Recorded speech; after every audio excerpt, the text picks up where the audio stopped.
Olá, bem-vindo às Dicas do Didu. Estamos aqui novamente, como toda semana, respondendo às perguntas dos nossos amigos e seguidores. Você anotou na sua agenda que dia 10 de dezembro tem lançamento do livro do Didu, As Memórias do Didu? Você vai se divertir, vale muito a pena. O lançamento vai ser lá no Piselli Sud do Iguatemi, do meu amigo Juscelino Pereira, 10 de dezembro, 10 do 12, das 5 às 8, tá certo? Vai ter uma tacinha de vinho bom lá para você. Bom, eu começo com o Joel, que me escreveu, ele elogiou muito o vídeo da semana passada, quando eu falei dos vinhos de entrada, respondendo a questão de alguém que escreveu para mim, perguntando isso. E agora ele me pede que eu indique também os segundos vinhos dos grandes produtores. Olha que legal, eu já comentei aqui, uma grande jogada, tem duas grandes jogadas para você tomar vinhos bons a bons preços. Um é esse daqui, os segundos vinhos de grandes produtores famosos, porque esses segundos vinhos normalmente são ou de vinhedos mais novos, ou vinhos com diferentes assemblagens, feito por alguém que é renomado. A outra coisa é os vizinhos, tem sempre vizinhos desconhecidos, pequenos, que estão desfrutando o mesmo terroir. A ideia do Joel foi boa e eu vou aqui, inclusive outro dia eu separei, porque a Mistral fez uma promoção, eu não sei se ela ainda está valendo, mas de qualquer forma eu vou divulgar para vocês, como é o caso dessa aqui, por exemplo. Por R$ 1.985 você tem um L'Apostole Le Petit Clos 2019, um Macán Clássico 2018 do Vega Sicília com o Rothschild e um Rosso de Montaltino 2018 do Andrea Costante, que faz um grande Brunello. É uma belíssima oportunidade. Essa outra também, por R$ 764, você leva um Barco Reale de Carmignano, da Tenuta di Capesana, famosíssima, um Meandro do Vale Meão, 2021, da Quinta do Vale Meão, e um Petit Caro, 2021, das Bodegas Caro, que é catena com Rothschild, né? Catena, K de Catena, Rho de Rothschild, por isso que é caro. A associação deles lá. Poxa, uma belíssima compra para você ficar informado. Você tem, por exemplo, um segundo vinho de um 4e Cru Classé de Bordeaux, de 1855, que é o Pierre Lichine, que é o vinho Confidence de Pierre Lichine. Custa R$ 390 lá na Via Vini. Que tal, gente? Não é uma boa experiência? Você tem também o segundo vinho do Chateau d'Ozac. Chateau d'Ozac é um 5e Cru da classificação de Bordeaux de 1855. Olha que espetáculo, ele está custando R$ 380, também na Via Vini. Tem ainda o segundo vinho do Chateau Latour Martillac, na mesma região onde tem Aubryon, La Mission, Pape Clément, tem o Chateau Martillac, belíssimo produtor. O segundo vinho dele, que é o Lagrave Martillac Chateau Latour, está custando R$ 360, lá na Via Vini também, belíssima compra. Bom, vamos ver qual é a nossa dica lá na World Wine essa semana? Olá, eu queria indicar hoje para vocês um vinho lá do sul do Rhône, de Marsanne com Grenache Blanc. Eu estou falando aqui dessa maravilha do Origine Nature do Chantebise. Olha que rótulo legal, de um artista chamado Ardif. O Ardif foi conhecido como um artista que gosta de mesclar a coisa da ecologia com o mundo da arquitetura e o mundo mecânico. Eu achei genial que ele fez esse rótulo aqui. Essa produtora, que é proprietária aqui do Chantebise, nós estamos falando de uma pessoa conhecida que é a Valérie Roussel. A Valérie Roussel, ela é dona do do Chateau Roubini, na Provence, uma mulher muito interessante, foi casada com um medalhista de esgrima francês, hoje ela é separada dele, e ela tem 2 filhos que estão com ela, o Adrien e a Victoria, que trabalham com ela, uma mulher que é apaixonada pelos vinhos e faz vinhos na linha da sustentabilidade, são vinhedos orgânicos. Essa propriedade dela no sul do Rhône é todinha orgânica e produz vinhos com as próprias leveduras. Então você vai sentir realmente a expressão daquele terroir do sul do Rhône com essa Marsanne, eu sou um grande fã de Marsanne, ela tem uma cremosidade, um toque amendoado natural, uma coisa de pêssego, uma delícia de vinho, e a Grenache Blanc. E esse vinho fica muito bom se você harmonizar com os frutos do mar, com os escabeches, com queijos moles, com um macarrão com frutos do mar, vai ficar maravilhoso. E mesmo com os canapés, um vinho delicioso que você encontra lá na World Wine, onde você tem também um tinto e você tem também os outros vinhos do Chateau Roubini, tá certo? Fica aí a dica para vocês na World Wine. Demais, né? E qual será a surpresa que o Ciro Lilla vai nos contar hoje, hein? Ali é uma enciclopédia, olha que show! Ô Ciro, que rótulo mais bonito, não? Olha que coisa, é uma homenagem ao pai, né? Esses Doliani também, pelo amor de Deus, conta pra gente. Tem Dolcetto d'Alba e tem o Dolcetto Doliani, que é considerado o melhor. O Marziano Abona é um produtor do Piemonte, como a maioria dos produtores, ele produz Barolo, Barbaresco, Nebbiolo, Barbera e Dolcetto. E ele é especializado em Dolcetto. E uma cuvée especial, todo ano esse vinho tem três biqueiros dos guias. É mesmo, é? Todo ano. A especialidade dele é o melhor Dolcetto que eu já tomei. E tem uma procura muito grande. E o pai dele chamava Celso, então fez homenagem a Papa Celso. É interessante que eu conheci numa feira, que é uma família, o pai, a mãe e 3 filhas. E o pai é um cara tem 2 metros de altura. É mesmo? O que ele tem de altura, ele tem de doçura. Olha. E gentileza. Então eu queria muito que ele viesse para o Brasil, porque eu achava que ia dar uma força grande nas vendas. Carismático. Aí ele não vinha, depois de uns anos eu fiquei sabendo, a mulher dele falou que ele tem medo de avião. Aí eu comecei a vender o peixe do Brasil para ele. Você vem, depois você vai para o Rio e tal. Então, finalmente ele veio com a mulher. Tomou coragem. Uma personalidade, fez muito sucesso no Encontro Mistral. Só que não vem mais, ele pessoalmente, porque o medo continuou do avião. Então, é estranho, um cara de 2 metros de altura. Gozado, né? Mas a doçura dele passa pro vinho. É delicado, é um grande vinho, um grande Dolcetto. Quem acha que Dolcetto é um vinho de segundo Tine, tá enganado. prova um Papa Celso que vai mudar de ideia. Ô Ciro, esse produtor tá há muito tempo com você? Tá bastante. Aqui, Mistral, eu costumo dizer que é um buraco negro, né? Porque tanto o produtor como o funcionário entra e não sai, né? Não sai mais. Nós temos a equipe de vendas, eles estranhos, que em lugar nenhum do mundo eles encontram o que eles encontram na Mistral. É sempre os mesmos vendedores. Então, de vendedor aqui há 20 anos, 25 anos, é muito funcionário de muito tempo de casa. Bárbaro. Então, ele deve estar com a gente há uns 15 anos, dos mais recentes. Dos mais recentes, tem só 15 anos, né? Maravilha, olha aqui, que bela dica, hein, gente? Essa é uma dica boa, né? A Renata me escreveu perguntando, Didu, que bom, você falou outro dia que o espaguete carbonara ficava melhor com vinho branco, explicou o porquê tudo, ela ficou muito feliz, obrigado, Renata. E ela então me pede para indicar alguns vinhos bons italianos. Olha, existem excelentes grandes vinhos italianos. Vou contar para você alguns.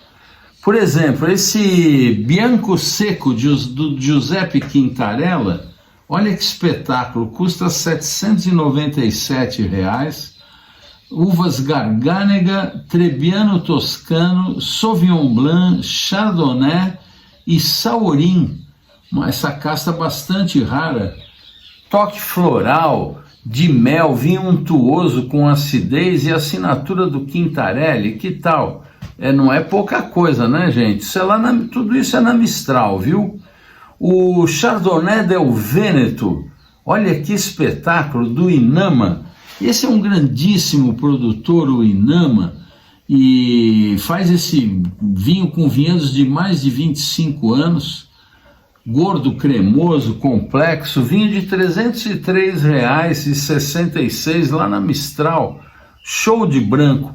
Um outro branco que eu gosto demais é esse Regaliale Cavallo dell'Elefante Grillo 2022 do Tasca d'Almerica, um vinho lá da Sicília. Que tal tomar um vinho de Palermo? Vinho pontuado aí. Esse custa R$ 301,73, vale muito a pena. E o Pinot Grigio, então, do Lívio Feluga, esse é famosíssimo, né? Está custando R$ 458, é um exemplo de Pinot Grigio, vale muito a pena. Você tem também o Roero Arnés, do Bruno Giacosa, a uva branca lá do Piemonte, um espetáculo, R$ 473, um belíssimo vinho.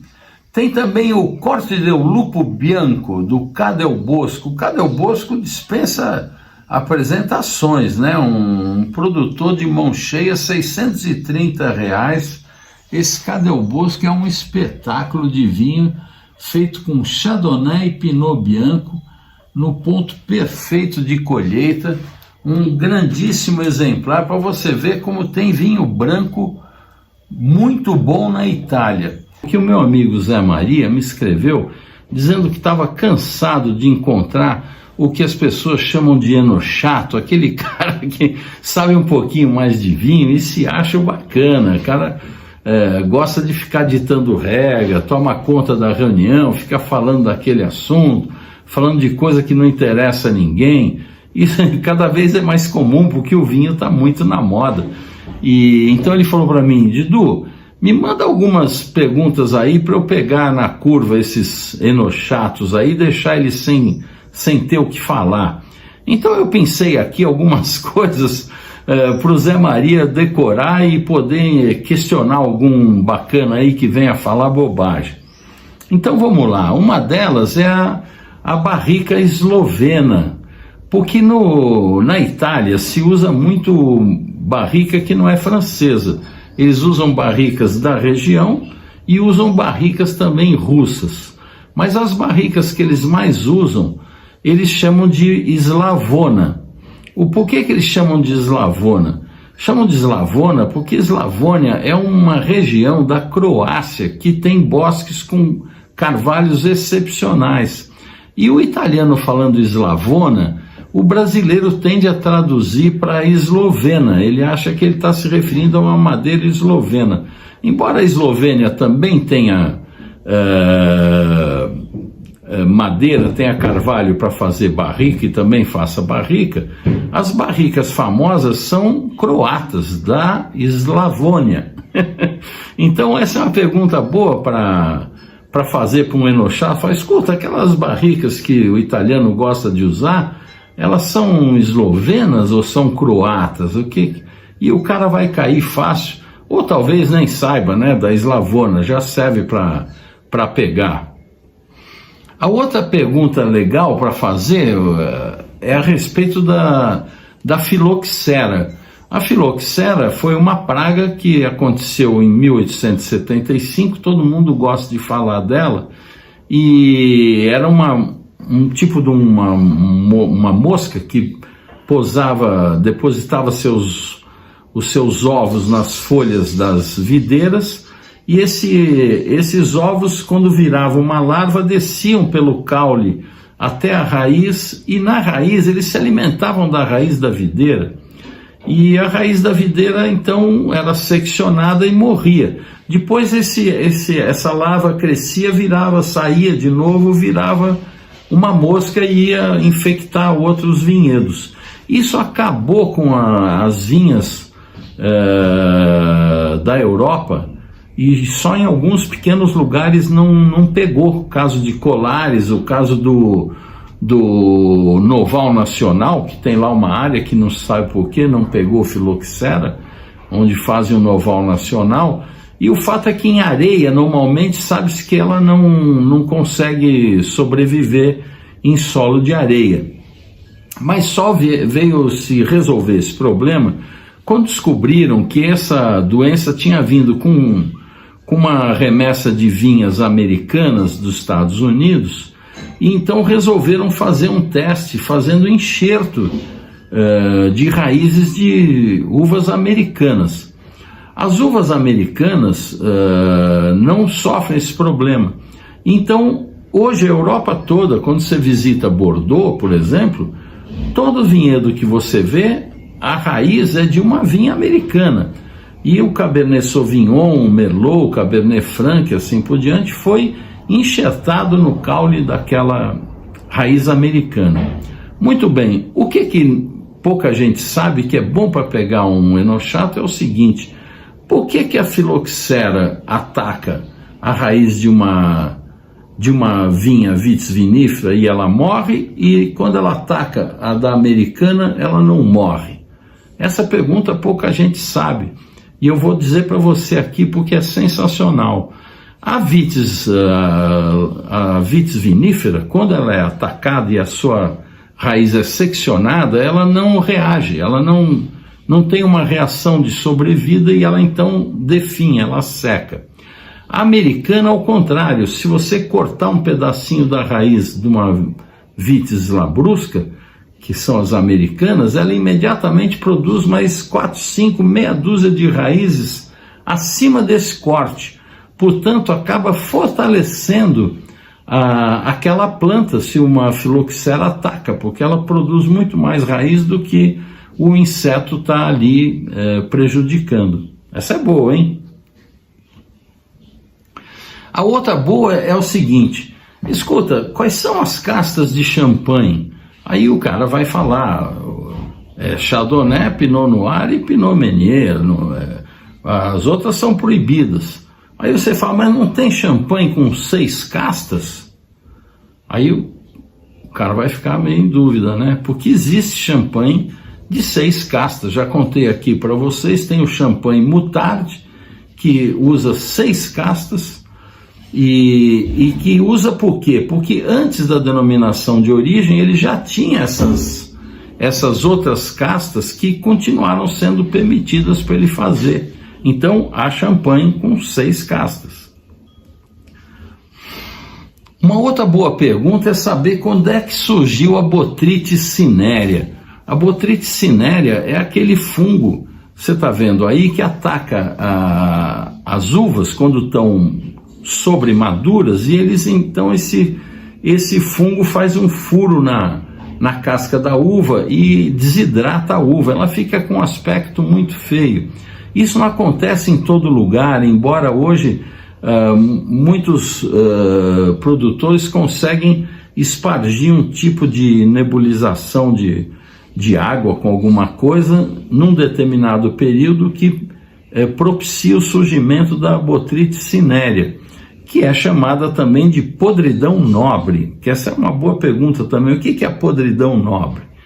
Que é a Botrytis cinerea. E isso surgiu quando? Surgiu na Hungria, a região que se faz o Tokaj famoso. E surgiu por quê?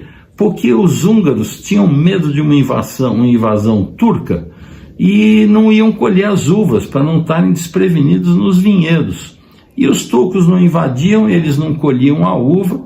No dia seguinte a mesma coisa, o tempo foi passando, o ponto de colheita passou, e de repente uma manhã eles acordaram e o vinhedo tinha sido acometido da Botrytis cinerea, que não se conhecia, porque se colhia a uva antes de que isso pudesse acontecer. Bom, foram fazer o vinho de pirraça, porque os turcos não invadiram e eles falaram, nós não vamos perder a colheita e vamos fazer o vinho. E descobriram essa maravilha do vinho doce, que é o vinho botrytizado. Essa é uma boa pergunta, viu? Outra pergunta bacana que pouca gente conhece, é bom para quebrar um pouco o rebolado do enochato, é perguntar sobre barricas. Virar para ele do nada e falar, o que é dessorbage mesmo? Eu ouvi falar em dessorbage e não me lembro o que era. A dessorbage, pouca gente sabe, mas é o ato de você amaciar a barrica no tempo. As barricas antigamente, hoje não se faz mais isso, mas antigamente os franceses, especialmente os grandes chateaus, compravam as barricas, deixavam no tempo, tomando sol, tomando chuva, frio, calor, secava, molhava, e isso deixava isso por 4, 5 anos. Para quê? Para que essa madeira perdesse aquela força tão intensa de seivas e de taninos muito agressivos, e então usar a barrica para um simples afinamento do vinho e não para agregar aromas a ele. Hoje não, hoje com a pressa se usa a barrica nova, se faz tostagens internas, porque cada nível de volume de fogo e de tempo aporta ao vinho sabores e aromas diferentes, e virou uma técnica isso, mas antigamente não se fazia, fazia-se apenas o dessorbage, que é essa coisa de envelhecer a barrica no tempo.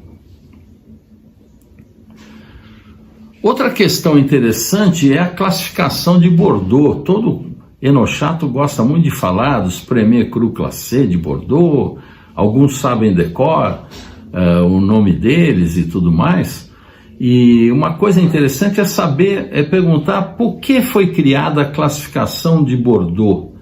Pouca gente sabe, mas foi o Napoleão III que, para a inauguração da grande feira de Paris, ele resolveu, para valorizar os vinhos, reunir os grandes negociantes de Bordeaux e selecionar, categorizar os vinhos que eram mais famosos e mais procurados e os menos procurados. Isso virou um parâmetro e que tinha um pouco a ver também com a qualidade, mas tinha mais a ver com o mercado, com a procura e a oferta, e assim criou-se os Premier Cru Classé, o Deuxième Cru Classé, Troisième, Cinquième, assim por diante. Então pouca gente sabe que foi o Napoleão III que criou isso, justamente para categorizar e valorizar os vinhos franceses por ocasião dessa feira. Outra pergunta boa que vai pegar muito enochato é o seguinte: esse nome Chianti, afinal, quem foi o primeiro produtor de Chianti a usar esse nome? Uma pergunta boa, né? Bom, essa pergunta é a seguinte: a resposta foi o Ser Lapo Masei, lá de Fonterrutoli, existe até hoje, está na 23ª geração da família, e o Ser Lapo Masei, que era um homem bastante influente na política e no comércio, e em 1398 o Ser Lapo Masei cunhou o nome Chianti no rol de bebidas que ele tinha exportado. Olha que sensacional, e o nome ficou. O bacana é que essa família existe até hoje, e os vinhedos originais, lá é um borgo em Fonterrutoli, na Toscana, é sensacional, vale a pena conhecer. Essa pergunta pouca gente sabe responder, hein? Outra pergunta bacana é a seguinte: escuta, quem foi que fez a demarcação do vinho do Porto, da região do vinho do Porto, que é a mais antiga, né? 1756. Quem foi que fez essa demarcação? Bom, quem fez foi o Marquês de Pombal, gente, acredite se quiser, justamente para combater o excesso de falsificações que existia em toda parte. Se fazia vinho que dizia-se que era vinho do Porto, e vinho do Porto só na região demarcada. Então, em 1756, criou o que é hoje a Real Companhia Velha, que era do Estado na época, e demarcou-se a região com os marcos pombalinos, levados em lombo de burro. Foram mais de 100 marcos pombalinos que foram depositados. Ainda existe um aqui ou ali na região do Douro, lá do Alto Douro. Outra pergunta que pouca gente sabe, que você vai pegar muito bacana, é o seguinte: ô fulano, você que sabe tudo aí, como é que chama essa gaiolazinha de arame aí? Tem um nome específico em Champagne? Como é que chama? Ele não vai saber, mas chama-se muselê. Essa gaiolinha que segura a rolha chama-se muselê. Bom, era isso, Zé Maria. Acho que quebrou seu galho, né? Você decora aí e depois pega os sabichões aí de jeito, tá certo? Bom, gente, o que eu tinha para vocês hoje era isso. Espero que vocês tenham gostado. Semana que vem nós estamos de volta. Beba com moderação. É uma taça por refeição, hein, gente? Veja lá. Saúde!